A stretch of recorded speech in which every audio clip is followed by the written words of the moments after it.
கை இப்படி ஓங்கும்போது இந்த ஷோல்டர் என்ன ஆச்சுன்னு தெரில, பிடிச்ச மாதிரி ஆயிடுச்சு.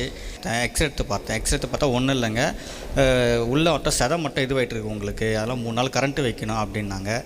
சரி, நான் 3 நாள் கரண்ட்டு வச்சு எனக்கு அந்த வலி எனக்கு போகலை. நான் அப்போ சரி பிசியோதெரப்பி போகலான்னு சொல்லிட்டு பிசியோதெரப்பி போனோம். அவங்க என்ன சொன்னாங்க, உள்ளே வந்து உங்களுக்கு செதை வீங்கிட்டு இருக்குது உங்களுக்கு, இது வந்து 1 வாரம் வந்து உங்களுக்கு ட்ரீட்மெண்ட் எடுக்கணும்.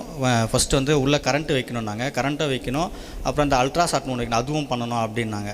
எனக்கு அது அவங்க வெடித்த மறுநாளே வந்து பார்த்தோன்னா ரொம்ப ஓவர் பெயின் ஆகிடுச்சு, எனக்கு கையை தூக்க முடியாத மாதிரி ஆகிடுச்சு. எனக்கு போன வாரம் நான் எதிர்பார்க்கல, அண்ணன் சொன்னார் இந்த வாரம் வந்து சுகமளிக்கும் வாரம் அப்படின்னாரு.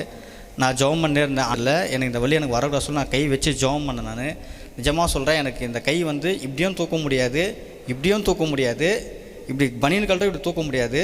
இப்போ தூக்கும்போது ரொம்ப கழுக்குன்னு எனக்கு அந்த எந்த ஒரு இதுவும் இல்லாமல் கடவுள் இப்போ எனக்கு எல்லா பக்கம் ரொட்டேட் பண்ண கடவுளுக்கு கிருபை செஞ்சார். அதுக்காக நன்றி செலுத்துக்கிறேன். ஆமென்.